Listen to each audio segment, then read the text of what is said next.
In that new model, 3 PM, project program, portfolio management, demand management, service, vendor, cost, information security, application lifecycle management, process and technology architecture, and continuous process improvement became the new central core competencies of that leaner internal IT organization. It's more than just an IT managed services model that we're putting in place, it's an enterprise service model. And it spans virtually every aspect of the organization.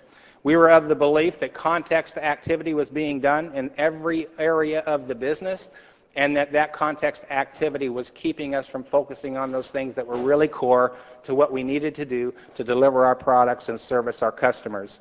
So you see, managed service now spans engineering support, application development and support, infrastructure support, our 5-year business transformation work streams, as well as business process outsourcing against HR, payroll, finance, procurement, quality and reporting, as well as legal.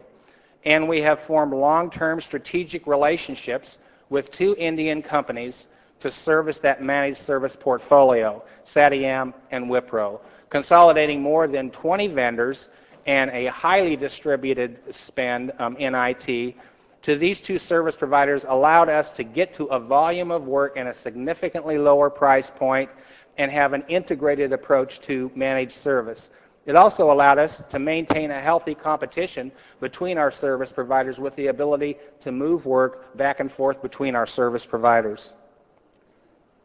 This is what the IT infrastructure looked like in 2006, highly distributed, a lot of overlap and redundancy.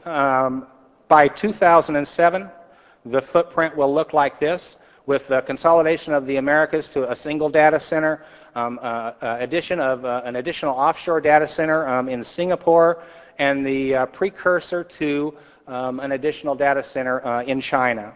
And by 2008, our footprint will look like this. Command and control and network backbone in the U.S., primary and secondary data centers in Singapore and China, in a follow-the-sun operation where each becomes disaster recovery for the globe for the other. With regard to business transformation, you know, for years organizations have attempted to optimize business processes within the functional silos, working on their own bit of that larger equation. And there was a byproduct of that process because IT often got charged with connecting the dots, with figuring out how to manage and integrate the handoff between functional areas. And of course, what resulted from that was sub-optimization. And as organizations recognized that the real business process optimization opportunity lied in the cross-functional re-engineering of those business processes, IT was uniquely positioned to be able to lead these because of their deep understanding of how work was managed within that organization cross-functionally and how information flows within it. And you can see here the 5 mega processes that Applied Materials is re-engineering, concept to end of life, plan to accept, plan to fulfill, service to satisfaction, and source to pay, which will serve as the front end of our end-to-end SAP ERP implementation methodology, and the strategic leadership on this program is being provided by the IT organization. This is the end-state vision and architecture for that business transformation 5-year program to completely re-engineer our business processes and arrive at a single integrated platform, a single source of truth, and harmonized global processes. And the evolution that we have taken, and it has been a rapid evolution, accomplished in less than 1 year, was from order taker through centralized governance, adoption of best-in-class process and skills, implementation of a managed service methodology, plus business-enabling IT innovation to equal our goal of becoming that strategic weapon of the organization. And what's arised out of this? What are the trends that we saw at Applied Materials and I think we're seeing across many other organizations? Well, I think CIOs are being challenged to step up to new roles. And among those, enterprise change agent. CEOs are increasingly looking to their CIOs to become the first adopter, the change leader, and model those new change behaviors for the enterprise.